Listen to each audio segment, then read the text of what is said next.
The views and opinions expressed on this program do not reflect the company, owners, management, staff, clients, or partners.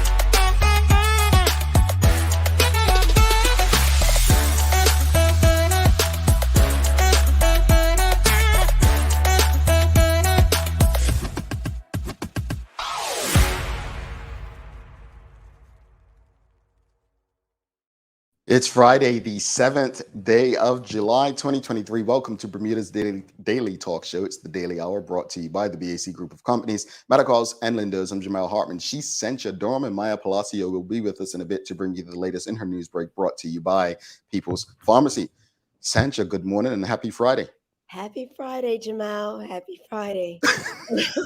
I'm laughing because before we came on air, I said, Sencha, is your voice going? Have you been enjoying your time in the U.S.? Listen, I'm over here being a mom, trying to avoid the best opportunities to my son, and yes, I'm sick. You know, I love it. I'm here this morning because I would have called you and be like, Jamal, I can't, but not for your favorite person, not for your favorite person. Yeah, Dr. Brown would have shown up and like, where's Sandra? Why are you here? You know, been like my nana, but hey, greetings, everyone. Thanks for making this part of your daily routine. A good one today as we welcome former Premier of Bermuda, the Honorable Ewart Brown, on. We're discussing how he's redefining politics. Redefining life after politics. He probably has no interest in redefining politics at this time. The Daily Play is a name that no, we're going to do Cup Match Trivia today. Let's start Cup Match Trivia. Okay. You want to do that? You're not going to do me like you did me yesterday, right? No, I'm not going to insult you today, Sanjay. Okay. We'll do some Cup Match Trivia. I think Cup Match Trivia is going to be. I'll find a good question for you. All right. How's that? All right. All right, folks. Don't forget, we said we've got some big announcements today. So you want to stay tuned. And one of the big announcements involves the Summer Classic Cup Match, which. Overnight, we had some things come out regarding live coverage, and we'll mention those real quickly. Don't forget to subscribe on our website, thedailyhour.com. Follow us on all of our social media channels to stay up to date with all that we have going on. Help us grow beyond the mic as we continue to do our part to improve our community.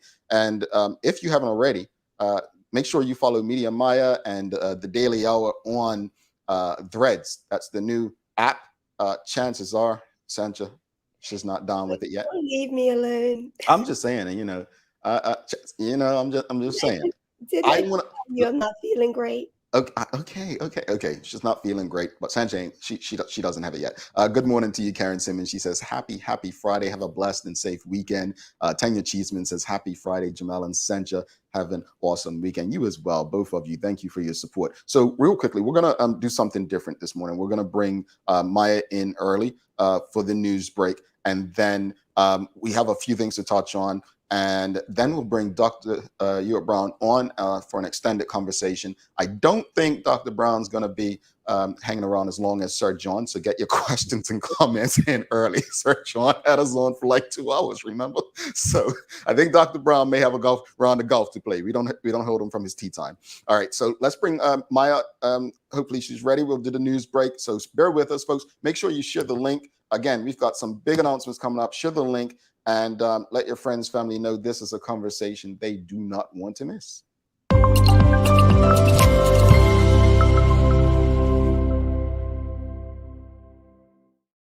Good morning. Good morning. Well, greetings, madam. How are you? Good. This feels very early. Yeah. You don't normally come on this early. It's a big conversation. Big conversation. Absolutely. So, Maya, we don't even have a question yet this morning. A lot of stuff happened overnight, but talk to us. What you got in the news break today?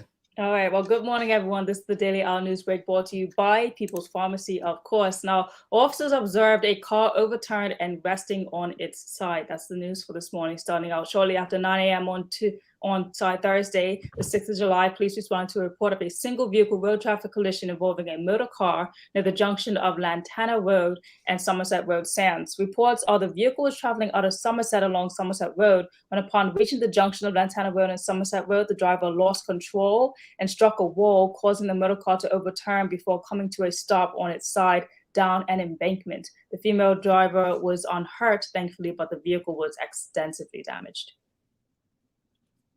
Wow. I mean, okay. So that's a news story versus a car overturning a couple days ago, right? Because wasn't there one recently as well? I can't recall reporting of an overturned car recently. I know I've reported some motorbike side, but this car was recent. This was the 6th. Yeah, I saw that the Senator, One Bermuda Alliance Senator Dr. Douglas DeCudos shared a video yesterday of Harbor Road and a car overtaking two cars, literally in the exact same spot that a bike came around me. And folks, honestly, I got overtaken a lot, but for me, it's more or less where people are overtaken. I'm like, it's not that serious. I'm pretty sure you're not going in the direction of the hospital, so it can't be that serious. But anyway, slow down. That's the message. Our driving habits are, like I've reported before, have gotten worse from the Operation Vega reports. So really sad to say this is unsurprising, but we need to be careful, a lot more careful, Bermuda. And that leads to my next news story, which is that inquiries continue regarding the collision involving a car and a bus. If you recall me reporting that story that occurred on Wednesday, the 5th of July. Apparently the bus and the car were being driven in opposite directions at the time of the collision, and last check, the injured car driver, now understood to be a 27-year-old male from St. George's, remains in the hospital. And there were no reports of anyone else being hurt, as I said before, but any witnesses are still asked to please contact the police at 211. Yeah, wow. Now, you guys may have heard about this news early on this morning, but coming from TNN, actually, there might be no cup match streaming, broadcasting this year. Coming from TNN, they say this year's Cup Match Classic is unlikely to be broadcast live on cable television or free streaming platforms, according to St. George's Cricket Club president Neil Painter. Painter revealed as much during a panel discussion involving the current St. George's chief and former Somerset Cricket Club and St. George's president Reginald Pierman and Cleveland Fogo following Wednesday's night's public airing of the documentary Cup Match Legacy of Honor, which took place at the BUEI. So, all right. Yeah. So, Maya, let's share the first piece of big news that we have for our audience today. All right. Because of that. So, in collaboration with Media Maya and Bermuda Communications Group, we will be, for the first time ever, in agreement with both Somerset Cricket Club and St. George's Cricket Club, we will be streaming Cup Match Selection Night. So, Sancha, she can tell her version when she's ready. But Maya will be stationed at St. George's Cricket Club. Good luck to her, because we know Somerset usually gets their team out very fast, and George's will probably have you there till like 1 a.m. But we will be streaming live on Cup Match Selection Night. So think of NBA Draft, NFL Draft. Sancha and Sherry will be stationed at Somerset. Juggling Jason Fort, who is, along with the voice of Summer, the voice of Cup Match at this point, he will be in studio with us, along with a couple of former Cup Match players to analyze. So this is an idea that my partner Shanta had for years. Maya, we spoke. She was gung-ho. We went for it. We already have some community partners supporting us. I'm excited about this because it's going to be a lot of fun. I don't know if you want to add some stuff, Maya and Sancha. Let me know. I just want to say that I think this is a really, really big thing for Bermuda. Sports is so important to us, community is so important to us, and it's obviously shown that when you support the sports in a higher fashion, then the athletes perform better as well. So I'm really excited for this opportunity to basically like showcase our athletes in a way that's just like, it brings them into a bigger light, where we're using media in the right way and actually showcasing like what we have to offer on this island, and even putting our team into something more like mainstream with sports and aligning it with like bigger networks. So I'm really excited. You know, I've always wanted to do sports more in journalism, so I can't wait to talk to the team on the night. basically the first ever Bermuda like draft night for cup match that's going to be streamed.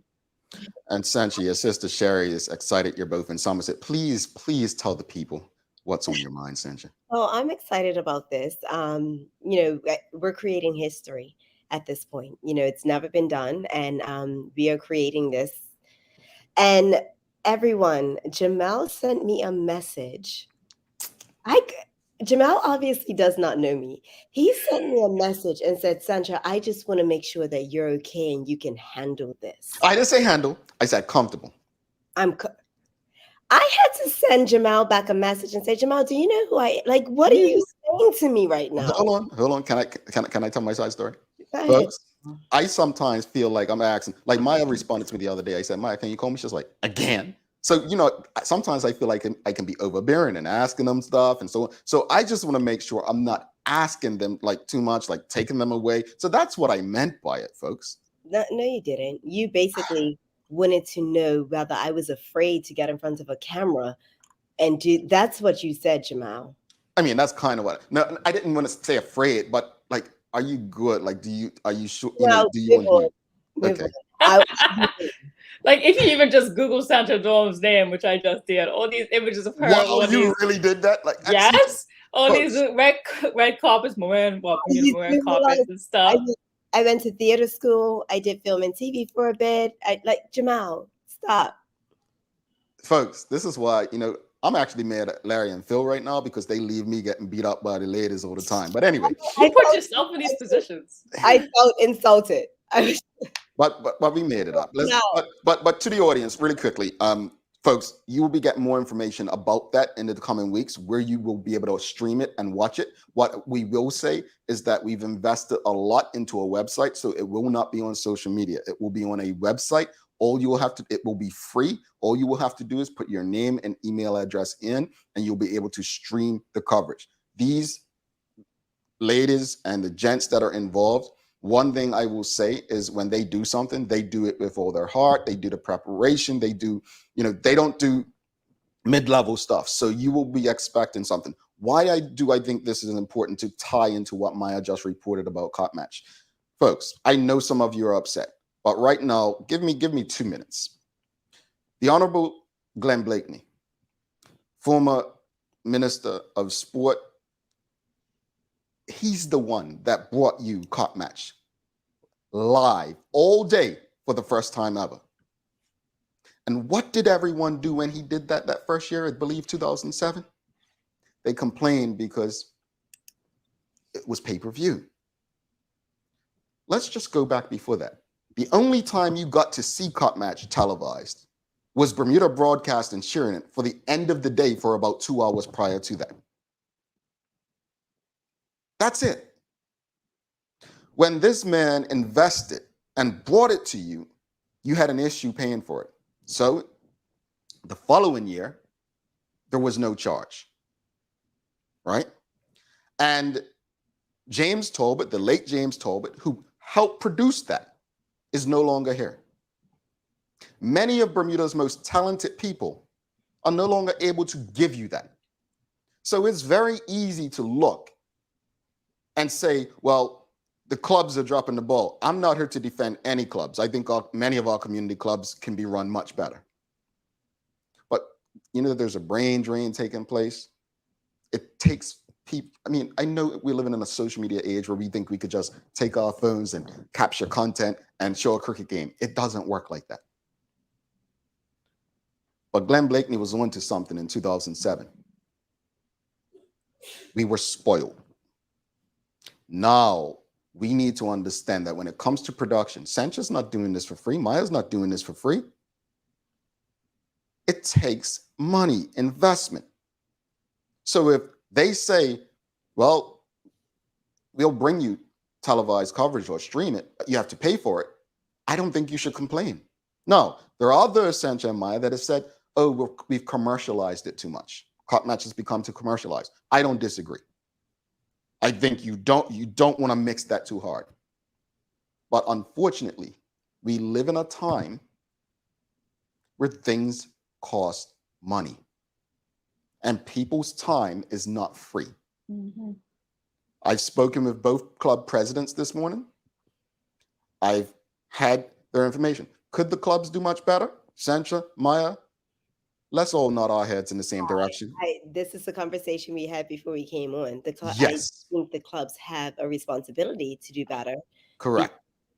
I personally feel as if these things are necessary. Correct. So again, we have a big guest coming up. We can talk about this on subsequent episodes. We definitely have both presidents coming on very soon where we can discuss this. But I just want us to manage our expectations and understand the work that goes into it. I always speak about, you may see Maya doing a 3-minute, 5-minute news break. Ask her how long it takes to produce and put together that one news break. That's what we have to understand. It's a lot. So again, Cup Match Selection Night will be streamed. You will get more information on that. And our hope is that between now and Cup Match, there will be a resolution to stream it. I'll tell you right now, we at BCG just don't have the capability to do that right now. So please bear with us with what we can deliver for you. Maya. All right, closing out the news, some more sports for you. But Dage Miners clutched the bronze medal for the 1500 meters at the CAC Games. You can see his score point there. So his time there at 3 minutes, 45 seconds. And if you look up, the Games record is 3 minutes, 41. So all the first, second, and third place coming in, this was really, really close to grasping that Games record. Yeah, big up Dage Miners. Man, I was so excited. And folks, you can find a link on YouTube. Maybe we'll share it as well. But congratulations to Dage. I love seeing Bermudians do well in sport because we're such a small island and we're doing our thing, man. So congratulations to Dage. Yeah, big congratulations to Dage. And then also a reminder about Movies in the Park. That does begin tomorrow, Saturday, July 8th. It's going to be at Botanical Gardens. So if anyone wants to go and see Movies in the Park, it starts tomorrow. All righty. How's the weather looking? Weather today is looking sunny with a periods of showers as well. So sorry guys, still going to have that mix going on. And we have a high of 83 degrees Fahrenheit. All right. And one thing before you do days of the year, I just wanted to share this. I shared this with TDH crew. So yesterday I got a message from someone asking if I knew what happened to someone, a big friend of Bermuda. And I think we lost a very good friend of Bermuda. So here's a picture of myself and Christine Diagarmo, I believe is how her name is pronounced. And that was from my time in Bermuda tourism. We were actually at a travel show in Boston. She traveled to Bermuda about 3 times a year. She grew up traveling to Bermuda with her parents. Her parents passed away. So she kind of kept that going, and she had 2 young children. But the sad news is, and I'm just going to read from NBC 10 in Boston. That's where fellow Bermudian Glenn Jones works.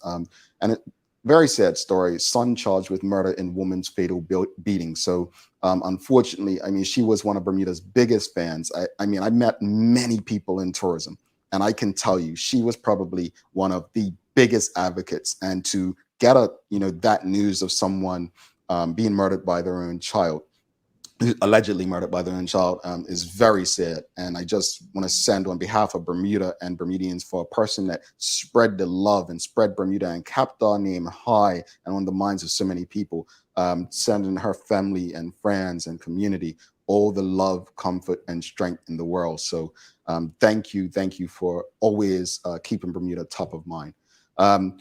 Sandra, do you have any days of the year for us? I have a light one today.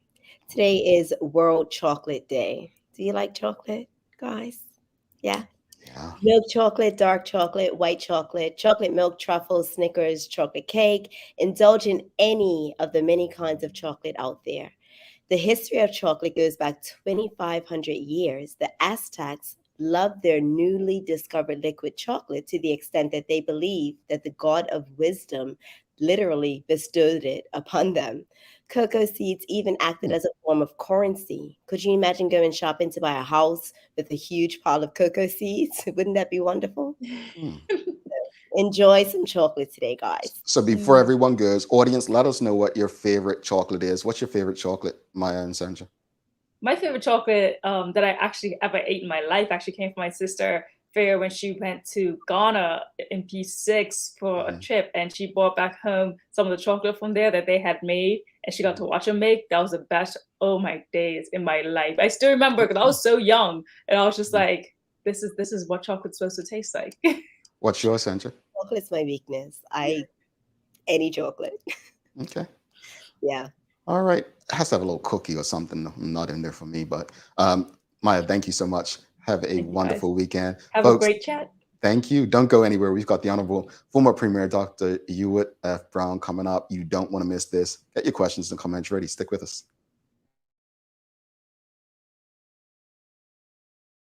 Let's face it, life can be a little wild, but shopping doesn't have to be. I choose People's, so that whether it's a prescription that needs to be filled, a toy for my little terror, or a gift for a new addition to the family, we'll see about that. Everything's available in one convenient location. Some call it People's, I call it my one-stop shop in the city. People's, we're here for you.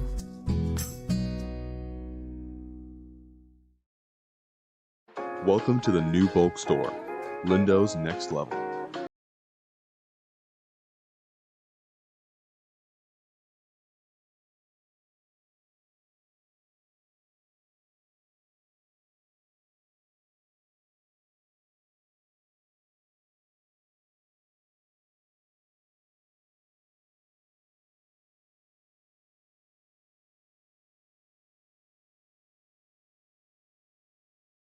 Mom's celebrating her 70th birthday next month. Have you noticed her age is catching up with her? Yeah. Plus, she's having a hard time getting up and around like she's used to. I would sure hate to see her fall. At Medical House Limited, we can help make life situations easier. We have electric beds, motorized scooters, bath stools, walkers, you name it. Mom's been real good to us. We'll get her birthday and Christmas gifts from Medical House.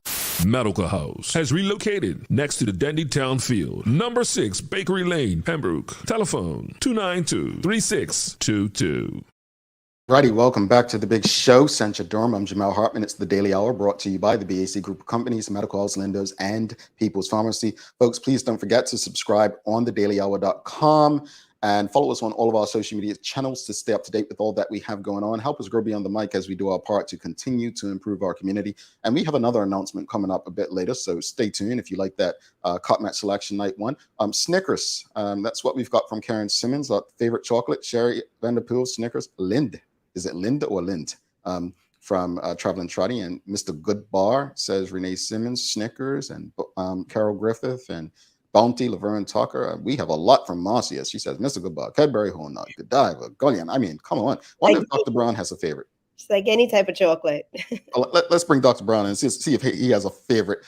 Folks, let's give a warm welcome to one of Centra's favorite, if not her favorite people on earth, the Honorable former Premier Dr. Ewart Brown.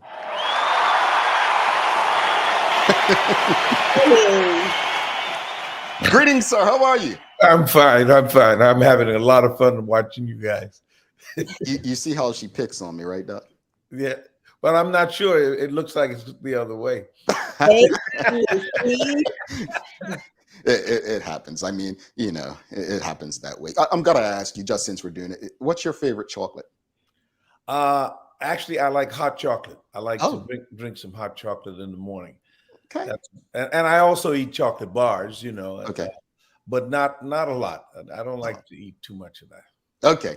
Like a doctor. Looking like a doctor. Yeah. Well, first of all, thank you for doing this. This is very early. And, I know people who are not based in Bermuda, this is not probably the most comfortable time. So thank you for making time for us and the audience. But I just want to start off, first off, by it's only right to send you the most sincerest condolences on the loss of your son, Maurice Pitt, earlier this year. But just how did his death impact you and your family? Well, I've talked to other people who have had the same experience. It's rough. Especially when it's unexpected. But, we struggled through it. We had great support from friends. And eventually, we started thinking all about the positive things that he had done. And also, he left us with our granddaughter, Kessie, who is the love of my life. And so we make lemonade out of lemons. Indeed. Well, again, on behalf of everyone, sincerest condolences. You're welcome. We also recently lost what most people say is the father of the modern day labor movement, Brother Ottawell Simmons, recently. What was your relationship like with Mr. Simmons, and why do you believe it's so important for us to ensure generations of Bermudians remember his name, Sister Laverne Ferbert, and many others who've passed on? Well, yes, Adi and I were very close. I went to visit him in his New York hospital room, and then again in Bermuda when he was in Agape House. We got closer over the years. Actually, I met Adi when he worked at Coral Island Club. Now, that's before most of you guys were around, in Flats. And I think that was the first organizing task that Adi performed, was at Coral Island Club, where he organized the hotel workers. Adi was a giant, of course. And when I served as Premier, he was always there for me, giving me frank, sober advice about things. And you could always anticipate that Adi was going to give it to you straight. And it was a privilege to work with him. He's important, and his legacy is important because, Bermudians should always remember that it wasn't always the case that you would have paid holidays and organized legal protection for workers. That didn't exist in Bermuda until Adi and some others came along. And so we have to remember, every time we celebrate a holiday and still get paid, we should remember that there were people who worked to cause that to happen. And Adi Simmons was chief among those people. So I have all due respect. I salute Adi and his legacy, his family, and I've been as supportive as I could be. Indeed, indeed. And you've obviously been retired from politics, at least since 2010. What have you been up to, and what do you enjoy most about retirement? Well, I try not to use that word, Jamel, because it implies to me a sort of a slowing down and turning off the flames and what have you. No, I don't think I will ever be totally out of politics, because I think it runs in my blood. I just love the idea of people working to make change, and I'll probably always be that way. So I've been enjoying a lot of things. As you know, I worked on a book and finally released that a few years ago, and traveling has always been important to me. So we've been going, around the world to different places. I had a chance to go to my annual trip to Manchester to watch my football team win. And that was delightful. And then after that, spent my birthday actually in Paris and London, and moving around. I did a book signing in Jamaica a few weeks ago, and when I feel like doing nothing, I'm usually in Turks and Caicos, which is a beautiful place to do nothing. And so that's been the essence of it. My wife and I travel extensively, and right now we're in a period where we're slowing down and cutting out some of the travel. But it's just been a great time since then. It doesn't feel like 13 years have passed by, but yes, I do know that it has been that long, and it's just been great. I think because so many, especially the media, keep your name going, it doesn't seem like it's been 13 years already. I mean, wow, time has flown. But you obviously said, you don't like, feel like retirement from politics because you just love it. But how often do you follow what's going on in Bermuda's political scene? And are you involved in any way? Because there are people who have said he's still pulling the strings or stuff. Speak to us about that stuff. Yeah. I smile when I hear that, because that means that they have an impression of me that is not all negative. If they think I still have that type of action, as they say. No, I don't involve myself in terms of party politics. I involve myself almost daily, though, in assessing where Bermuda is going, what the future looks like for Bermuda. I don't think you can do the work that I did and then suddenly divorce yourself from the trends that you see in the country. You had something on your program earlier that disturbed me, and it bothers me. Cup Match. Cup Match is the single most important social event in Bermuda annually. And it's been going on for a long time, a long, long time. And one would think that it would be a normal, natural thing for that cup match to be televised, because there are a lot of people who can't make it there, self included, who would like to see the game. In most jurisdictions, and as I said, I move around a little bit, and I can't think of a big event. It's like Junkanoo not being covered in Nassau.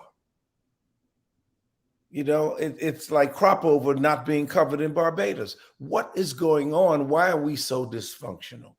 And that is something that I face daily.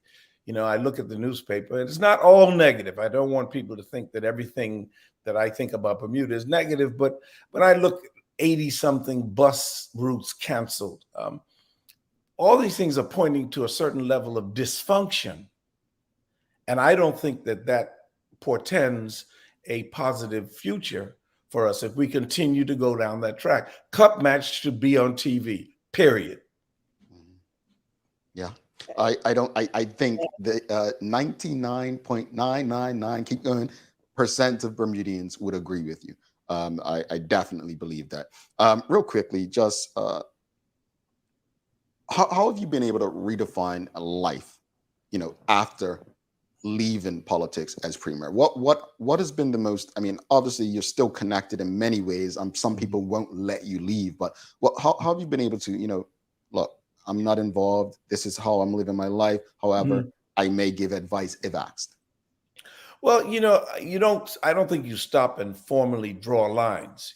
Things happen, trends occur. People come to me, people call me, and ask sometimes for advice, political advice. And if I think I can make a difference, I'll give them advice. But it just goes with life, There's no particular schedule. I don't have any formal role in the party. And as much as some people would like to believe it, I don't have strings that I pull. But, it's just that I will never let it go. And I think that some people in the media know that. Since I left in 2010, I would think that very central to my life has been this attempt by, I would say, by the British and their associates in Bermuda to attach to my legacy some behavior, illegal behavior, while in office. And they've gone on now for about 13 years. They haven't been able to come to a conclusion and prove anything, but it has been very significant in my life. It takes up a lot of time and more than a lot of money to retain lawyers, but I'm very fortunate to have extremely talented lawyers from Trott and Duncan, Delroy Duncan, and Jerome Lynch, in addition to 4 other lawyers on the team. But they lead the team, and they're very talented, and they're doing a great job. So things are coming along. We had a hearing in Bermuda about at the end of June that went very well. And we've had most of the rulings that have been made in this case have been favorable to us. But there are people who would like to attach, as I said, something negative. And I'm not going to just walk away. I'm not just going to let that happen. I want to have a very large exoneration party when this thing is over. Can I come? Absolutely. That was an invitation to you and all your listeners. That was actually, you kind of went into my next question. That, I mean, you retired in 2010, and there has been this witch hunt ever since, that, you know, to charge you with political corruption. And it's been 12, 13 years and it's still going on. But how has that affected you? You know, as far as I can tell, because sometimes things affect you and you don't know. Mm-hmm. But I think that I have been able to adjust with the help of my wife and family to a life apart from that. So what we've done is to try to make sure that we are able to pay the lawyers, and then we let the lawyers do their work. And then we have our life, and then we live that life. And so far, that has worked out. And whenever we're called and our attention is required, we give it. Okay. As we should. And slowly but surely, we're working our way through this thing. And I think I see a light in the tunnel, and I don't think it's another vehicle.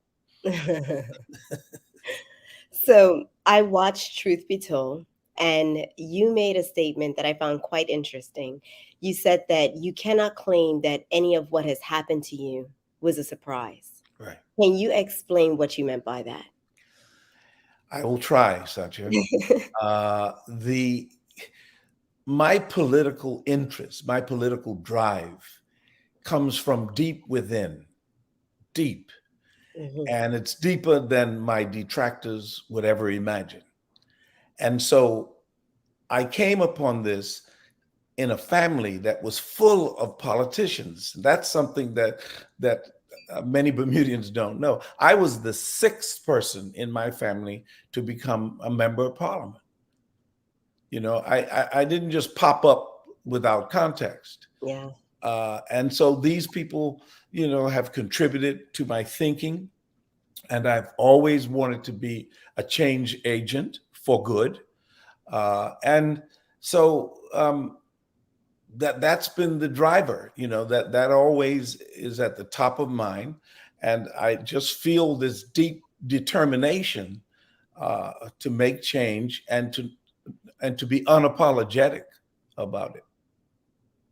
Okay. So shifting a bit, Bermuda is in dire need of hotel rooms and better airlift. And I say on this show all the time that we need to have the right people in the room. And a lot of that time I refer to you when I think of politics, and when you were in the room as Minister of Tourism and you struck those beneficial deals for Bermuda. What at this point do you feel can be done to improve those components as they stand today?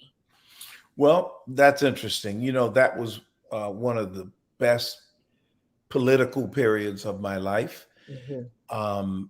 And I really enjoyed being in the room, as you say, trying to make the deal for Bermuda. Enjoyed being in the room with JetBlue, with WestJet, with Delta, American, all of them. The key to it is exactly what I see the current minister beginning to do.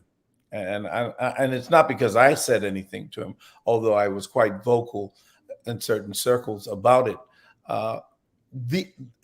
The relationship with an airline is really between the minister and the lead person for the airline.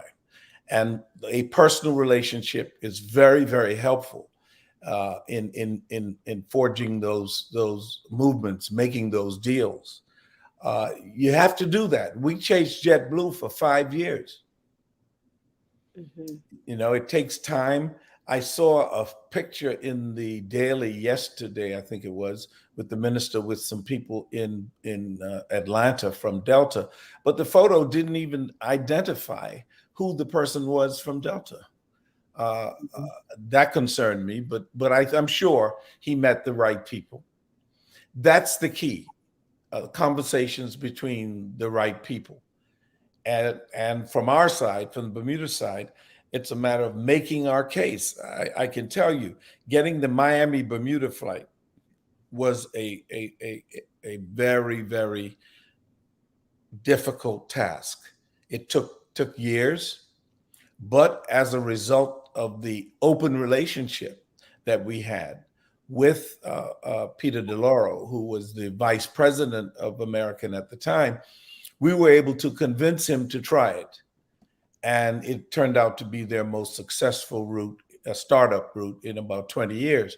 I was so disappointed to hear that the Miami flight had been withdrawn. I that bothered me for a few days. Yeah. And now we're back almost to a situation that we were in before. You have to go north to go south. Mm-hmm. We didn't like that, and so we worked really hard, as you know, to bring in the airlift, and it just requires energy.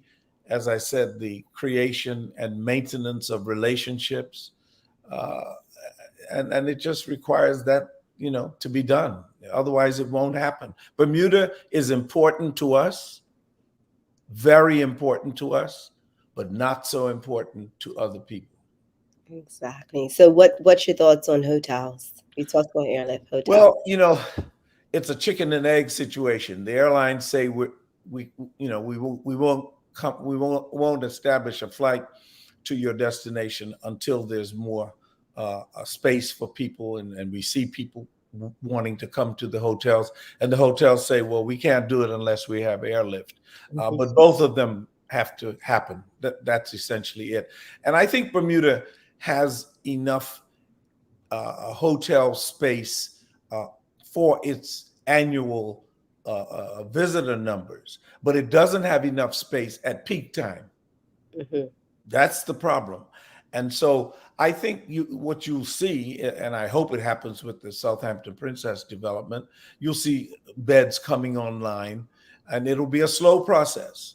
Bermuda, I don't like to be in the prediction game, but I would imagine that Bermuda, in terms of tourism, will struggle for the next 3 to 5 years. Okay. So you were obviously more than a politician, and you had a very successful career, or have a very successful career as a doctor. What do you believe can be done to improve the cost of healthcare, including the cost of insurance and dwindling benefits in Bermuda? What do you think can be done to improve this? Well, you touched on a favorite subject of mine. Stop me if I'm going too long.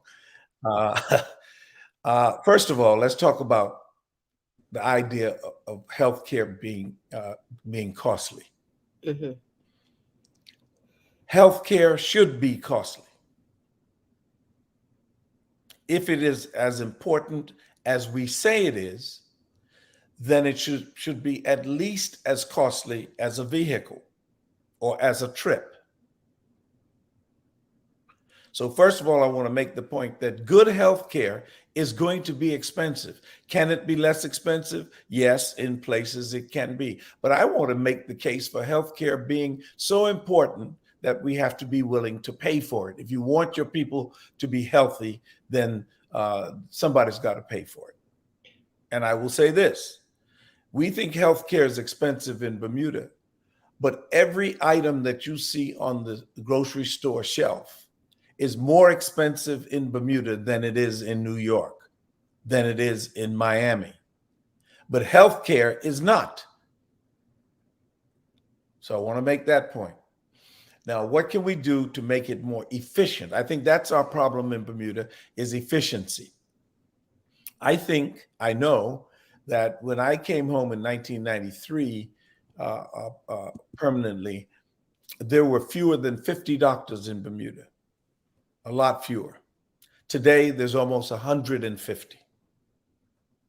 150 doctors for a population of 60,000 is a lot. So our issue is no longer that we don't have enough doctors. What we have to do, I think, is to improve the delivery. We have a number of people who have lost their insurance, but that's tied to employment and unemployment. And so they don't have coverage. And what do? They go to the emergency room as their GP's office.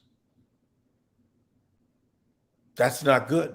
in any healthcare system that is unsustainable because it is too expensive. Now, you talk about expensive healthcare. If you have to go to the ER because you're constipated and the charge is $500, the healthcare system has to withstand that. And the person cannot be turned away if they come to the emergency room. And so I've been advocating recently a very simple adjustment for that. And that is that I would urge the government to consider doing a means test on people who don't have insurance, finding out what they can afford, if anything, and then giving them a card that would allow them to go and see the doctor of their choice. And the doctors would be paid at a lower rate for those uninsured people. We do it anyway. And I know that doctors in Bermuda would agree to accept a lower rate of payment for uninsured Bermudians.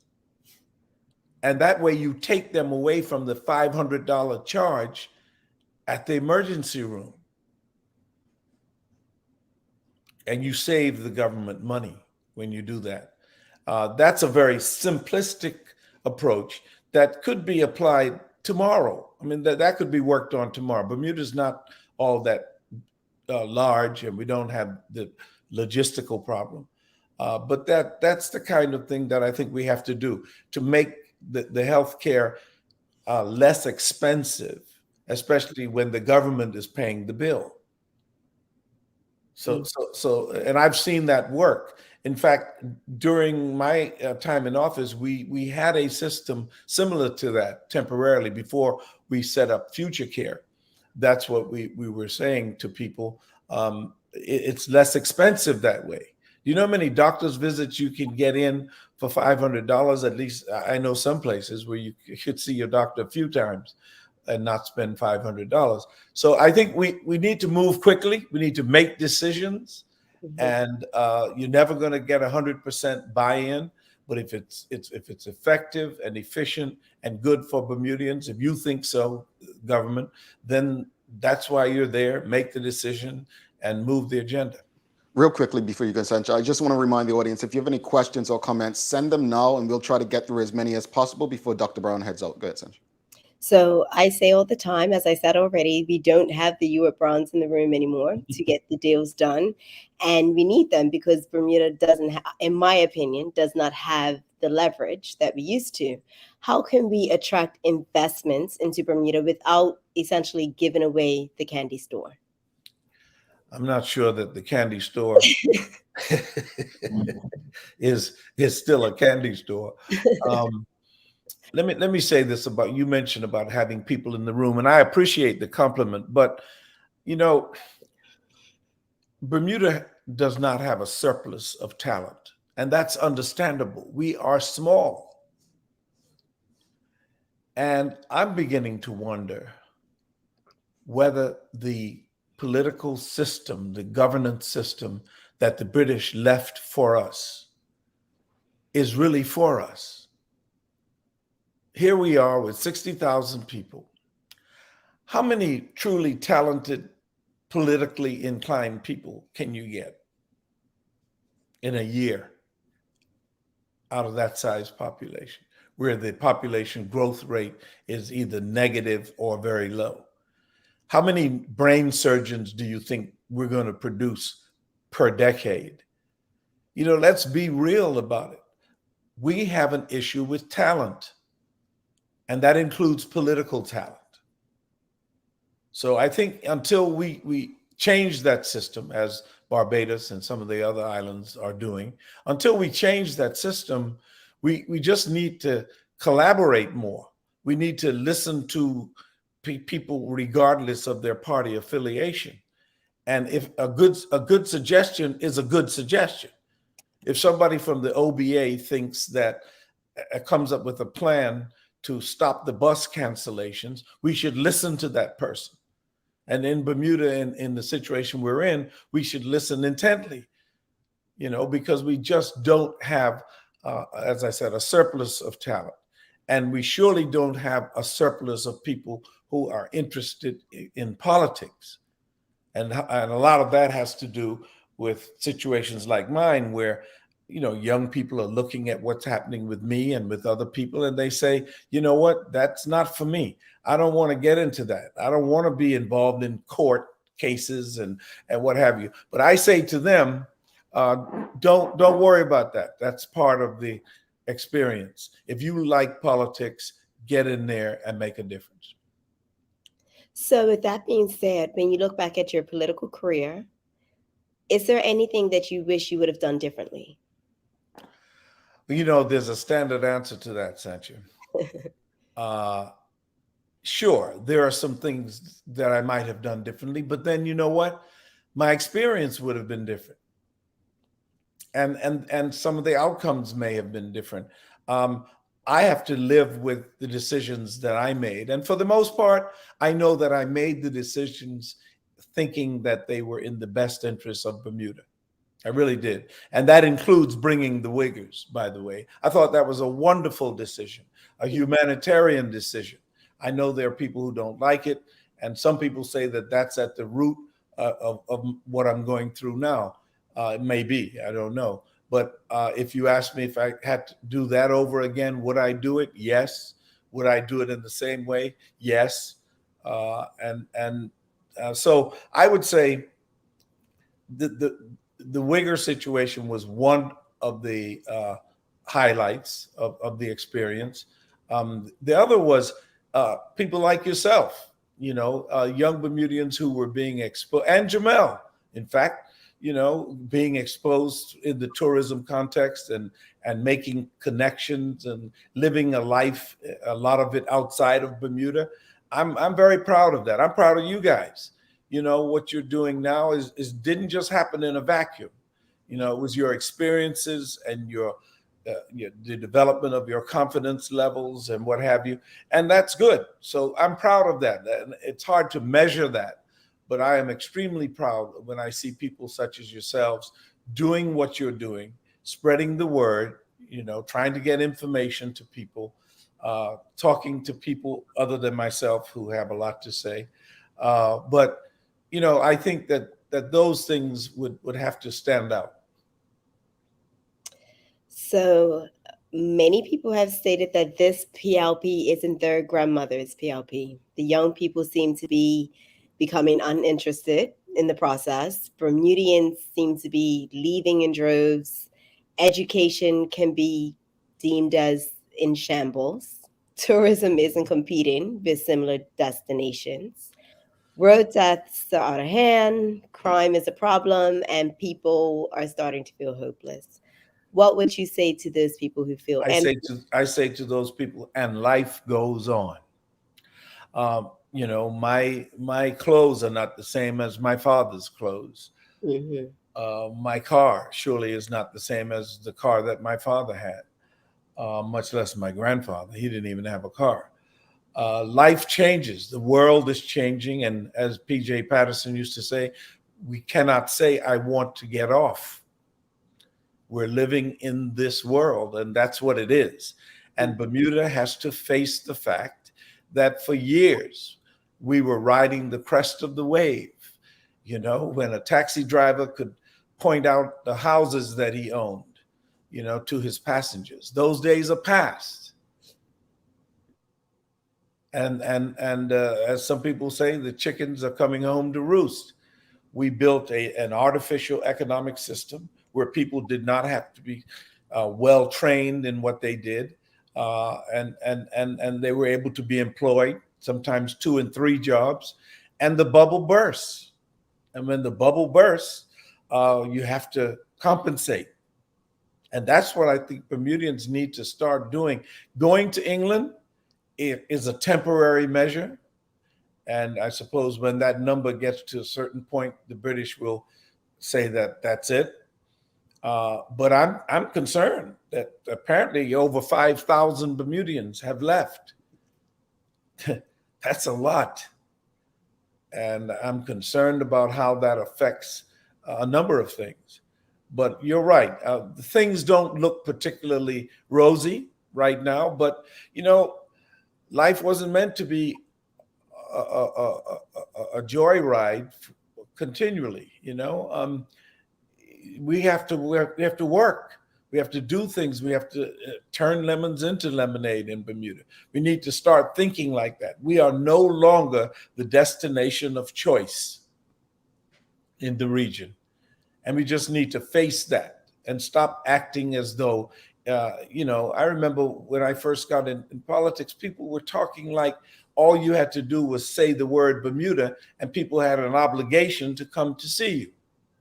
Those days are over. Yeah. Won't be around for a while. I think this conversation, you're saying a lot of things that need to be said. They're not comfortable for people, but reality sometimes is a bitch. And I think we all need to, put our big boy, big girl pants on. Yes. Sancha, you know how her and I talk business behind the scenes, like she gets it. I'm going to be honest. I just, and I want to ask you this before we go to the audience. I know we're going to close out soon, but I saw a quote the other day that one of Black people's biggest problems is Black people. And I didn't know how to feel about it, right? Mm-hmm, mm-hmm. Because there's this thing where, we have an obligation to support a Black business. And I get that, but I also think we have an obligation, Sancha, we talk about this all the time, to provide quality for people, right? Mm-hmm. We can't just go say, I'm going to start a t-shirt business and people should support it because I'm Black and friends and family. But saying that, just in the most concise manner, because I want to get to some audience questions, how important is it for us to actually support one another when in position to do so? I think it's very, very important that we support each other. The fact that black people get in each other's way is not new. That's just part of our predicament, let's say. But it is so important. That's why I got up this early. I want to support your show. No, thank you. And that means a lot. Honestly, it really does mean a lot. Thank you. And you've always been a supporter, despite me being a thorn in your side. Those emails I used to send you and yeah. But let's go through the audience real quick. I could imagine. I do it to Sancha too, not as bad. But Tanya Cheeseman, she's just asking, what would be your suggestion on engaging the young adults to become part of politics? Well, I believe that there are different kinds of politicians. Some people are just naturally drawn that way. I think that's my category. And then you have people who have like what you call an acquired taste for politics. They like it. They like certain pieces of it and they're able to function in the system. We need those people too. I think that the way to stimulate them is to identify some of the young people early. And that's not difficult. I mean, I have an unofficial program called, Future Stars, and I meet with them, have lunch with them when I come to Bermuda, simply because I'm trying to ignite the fire in them to serve their country. So I think that first of all, we know who some of the young stars are. That's not a secret, and we need to support them. Support them, provide them with exposure, send them to seminars, etc., so that they can express themselves and learn. Send them to universities where those talents will be nurtured and not suppressed. I'm not saying that everybody has to go where I went to Howard, but I'm almost saying that. That you ought to go to a place where people like you, and they want you to do well and they support you and you learn about how that feels, and then you want to feel that again. So yes, I think that's what you do. You identify your stars and a lot of the young people will follow their stars. All right, Rosalind Famous, final question from the audience. She's asking, is there a possibility of retired politicians such as yourself and Sir John to collaborate and mentor up and coming politicians? Yes, it's not just possible, it happens. As I was just saying, it happens. I mean, I don't have a trip home where I don't meet at least one or two youngsters who are interested in politics or want to go to college and would like some advice. So don't think that it's not happening. And that's what I want people to understand. While things don't look too bright, does not mean that that everything is dark and gloomy. There are some young Bermudians who are working as we speak, who are developing their talents. And what we need to do, as I said, is identify them and support them. All right. Final question, because I know you have to go, Dr. Brown. How do you want to be remembered? I'm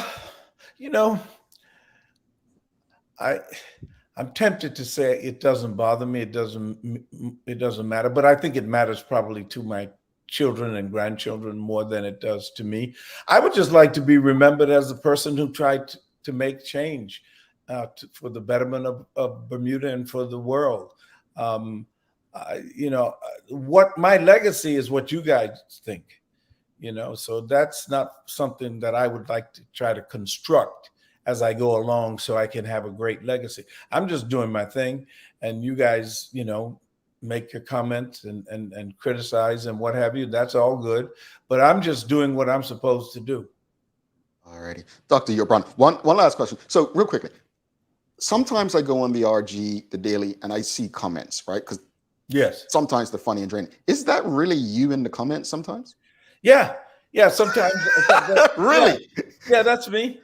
That's me. Sometimes, and my wife doesn't like when I do it, but I, every now and then I have to have some recreation, and so sometimes late at night, sometimes 2, 3 o'clock in the morning, I'll start going through the blogs looking for things and I'm thinking of some response that I could make, sometimes sarcastic, sometimes not. Wow. But yeah, I don't think I should be deprived of that enjoyment.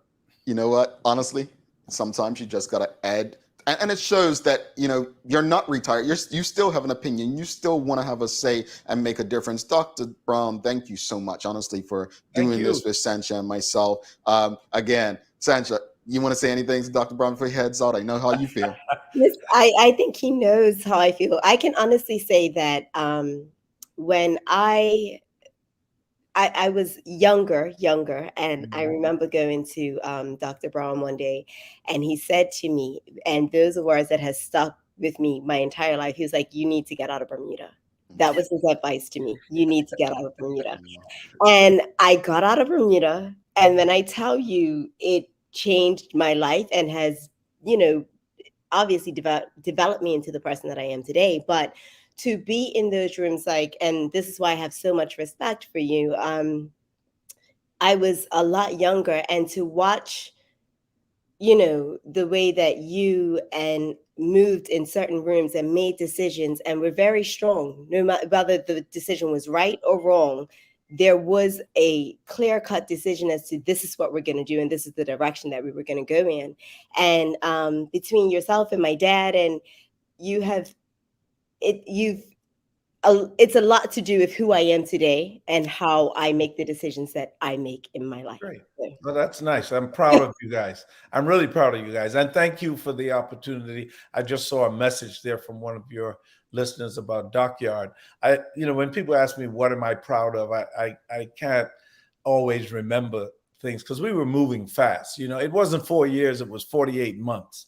That's the way we looked at it.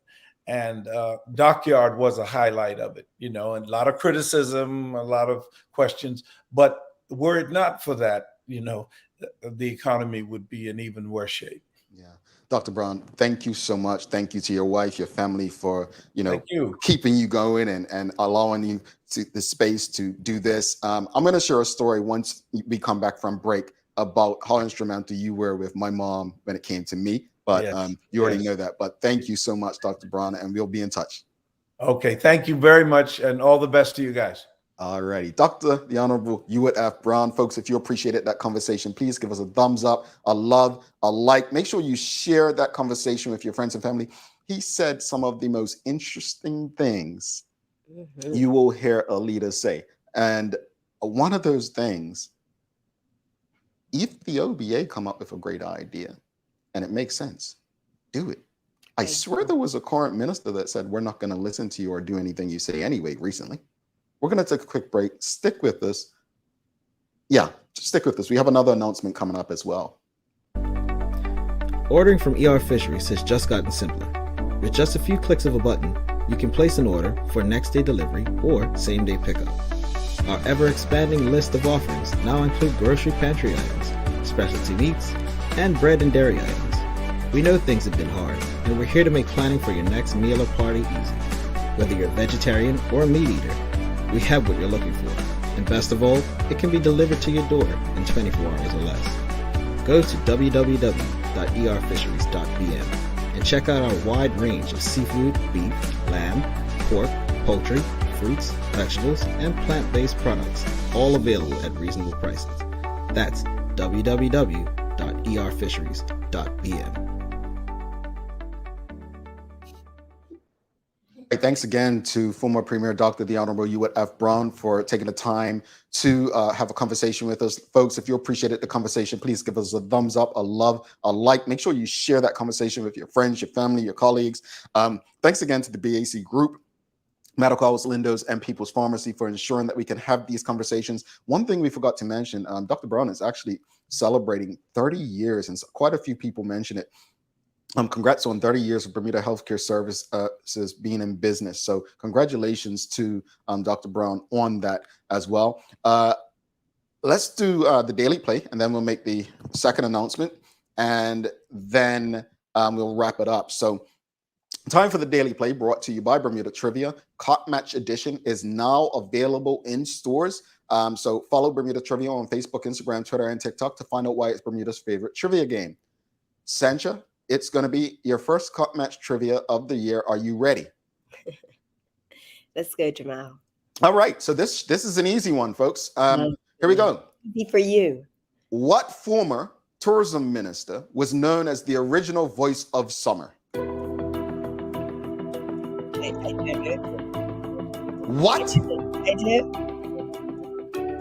Audience, please give her the answer. I don't know this. Thank you. John. Thank you, Aaron Smith. My goodness. I don't. I'm sorry. It was C.V. Jim Woolridge. Woolridge. Yeah, the audience ain't too impressed with you today, Sancha. I'm sorry. They're not too impressed, but yes, everyone's getting it. Look at that. Folks, if you haven't already, please make sure you subscribe to our YouTube channel. Again, just if you missed the announcement earlier, we will be, for the first time ever, the Cot Match selection night will be streamed. We will update you on details where exactly it will be streamed, but it will be streamed live to bring you a different experience. So we're very excited about that. And I'm just going to say this. I believe that Bermudians will stand up and we will find a way. I could be wrong, but I believe we'll find a way to get live Cot Match coverage. All right, so let's wrap today's show up, Sancha. Conversation with Dr. Brown. What are your thoughts? Goodness, a lot of gems were dropped today, and I made a bunch of notes. So you had already said, regardless of the party affiliation, because I mean it's a good point. The talent pool that we have in Bermuda, 60,000 people. How many experts are we really producing, right? And we need to be in a comfortable space, whereas we are willing to take advice from the other side. And it shouldn't be this party and that party, and great ideas are great ideas. I think that was amazing. I loved, and one of the things that I have always admired about Dr. Brown is he's a straight shooter, right? And for him to say life goes on, and it's true. At the end of the day, these things are going on. We are faced with all of these issues, and we cannot just lay down and allow it to happen. We need to pivot. We need to find a way to pivot. And how does that make sense to us? I think a lot of the time we say we're just dependent on government to pull us out of this hole, and we cannot continue to expect that. If we want better, we need to do better. another thing that he kind of confirmed for me, I say all the time to Maddox's school parents, I'm like, I want Maddox to go to a HBCU, based on his experiences. And it makes sense, like an education that's nurturing, making sure that you are doing the best education for your kid, and where they are going to be accepted and not suppressed. And I try to do that every day for Maddox. I hope that that's one of the things that I'm successful with. I could go on and on, Jamal. Well, I mean, yeah, I know you got places to be, but I did say I would share a story, and I know how impactful Dr. Brown was for you. For me, I think when my mother was having challenges with me when I was younger, he said, "Look, you need to take him to a therapist." So I was a child that was receiving therapy for my behavior at a very young age, and that was because he was my mother's doctor. And he embraced and engaged his clients, and he told her, and I think it was life-saving and changing for me to have therapy as a young child who had those issues. So I will always give Dr. Brown a lot of love and respect for that. During his political career, we disagreed more than we agreed. We were very much on different sides on a lot of things, but there was a respect. He always gave me the time of day. And I always try to respect, like, this is, not only just my elder, but a person who has played an integral role in my mother's life, my life, and so on. So he still makes time. Again, his words of supporting this show, right? He showed up because he wanted to support what we're doing. Not many people do that. A lot of people, it's tough to get support these days when you're doing something. Sancha doesn't do anything half-assed. She'll tell you. There's a lot that goes into the production that we do. So when we speak about the quality and the importance of support, I appreciate him for just giving us that time and supporting. You heard his alarm go off. That was for his tea time. That's for that tea time. So we're going to be a bit late for his tea time. But all that said, Sancha, look, I still don't agree with everything, and we're never going to agree with everything. We're different individuals, different spaces, different perspectives.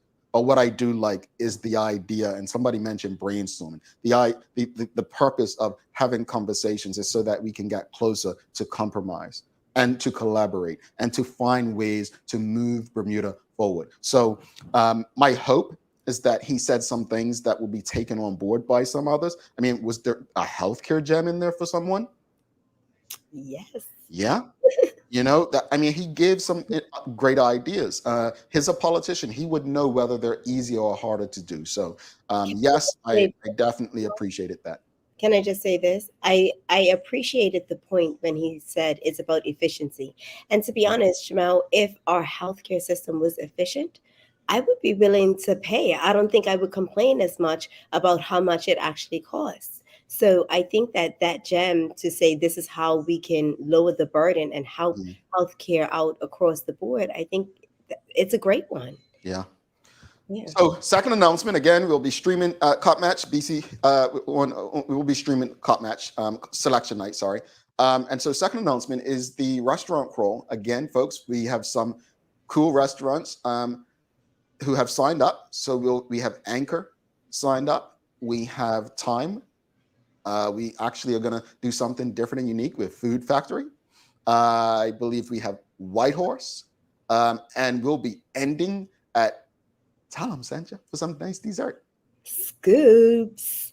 Yes. So that's, I think I'm missing one, and forgive me if I'm missing a restaurant, folks, but it's going to be a great time happening on July the 30th. We'll send out information this weekend. What you will need to do, it's going to be very limited. They're very limited. I believe there's only space for 25 to 30 people. So if you're interested in joining us for a good time, there's going to be a lot of giveaways. And when we say giveaways, big giveaways sponsors are willing to provide. So look out in your email this weekend. If you're registered at thedailyhour.com, first dibs will go to TDH members to attend, but we'll be getting on a bus, traveling the island, hitting some very nice restaurants. Can I say this? Because Jamal hasn't been in these meetings, audience. No, I have not. And I have. And I just want to say that what what's planned for you, I'm actually excited about. I'm a person, and Jamal knows I picked up the phone. I'm like, wait, we're doing something and I don't know about it. I do events. Hi, I need to know what's going on.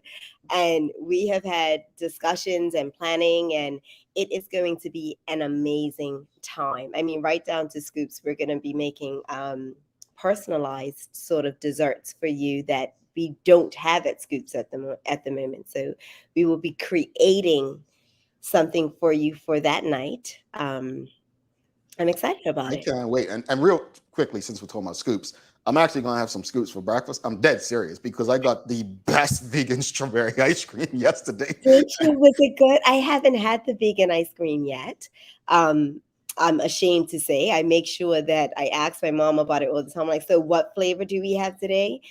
So I heard you had the strawberry, and I need to know exactly how good it was so I can let everyone else know. I don't want everyone else to know. I want it to myself. But no, it was honestly, it's good, folks. Like I wanted to have a scoop this morning before I came on.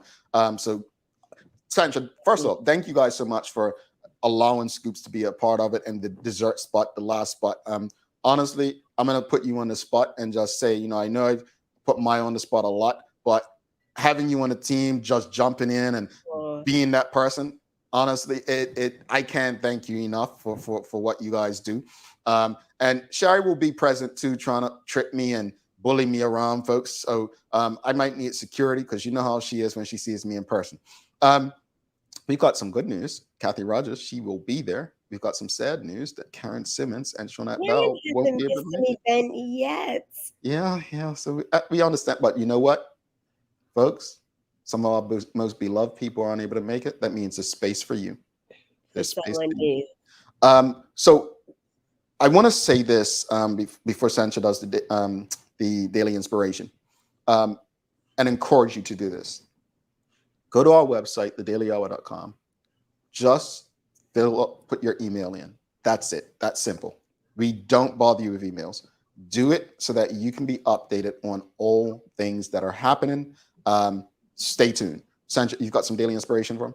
I do. Daily inspiration is brought to you by ER Fisheries. If you talk to a man in a language he understands, that goes to his head. If you talk to him in his language, that goes to his heart. All righty. Tell me who that is, Jamal. I have no idea. Nelson Mandela. You got me. You've been getting me with some Nelson Mandelas lately, folks. Again, folks, if you appreciated today's conversation, please give us a thumbs up, a love, a like. And I just want to say this. Sherry's turned me into this person where I allow people to hug me. I have to really like you to want to hug you. But I've hugged more people on this trip than probably I've hugged in the last 10 years. And I appreciate the love. I really do. I want to let you know, everyone who I've seen, I appreciate you. I really do. And the kind words about the team and every individual, like you remembering everyone and things that are said, I do not take your support for granted. We don't take it for granted. If I haven't bumped into you or seen you, please don't take it personal. I am working, busy, trying to get things ready for our COTMET selection night. So I do apologize, but I hope to see you all the next time around. That said, Jamal, wait. Mm-hmm. What I do? You done started something, because I have never had a hug. Oh boy. And see what Sherry started. What? Like, you're in Bermuda hugging people and you've never given me a hug. Oh boy. Okay. Group hugs coming up for Cop Match, folks. Group hugs coming up for Cop Match. Don't forget to subscribe on our website, thedailyhour.com, and follow us on all of our social media channels to stay up to date with all that we have going on. Help us grow beyond the mic as we do our part to continue to improve our community. Thanks again to our partners, the BAC Group of Companies, Medical House, Lindos, and People's Pharmacy, for ensuring that we're able to do this with you on a daily basis. As always, we appreciate you, we love you, and we thank you for making us part of your daily routine. If all goes well, we'll be back to do this again with you on Monday. She's Sancha Durham. I'm Jamal, the Hugger Hartman at this point. Please do make it a safe and a great weekend. We are out. Sancha, there you go. Oh. Later.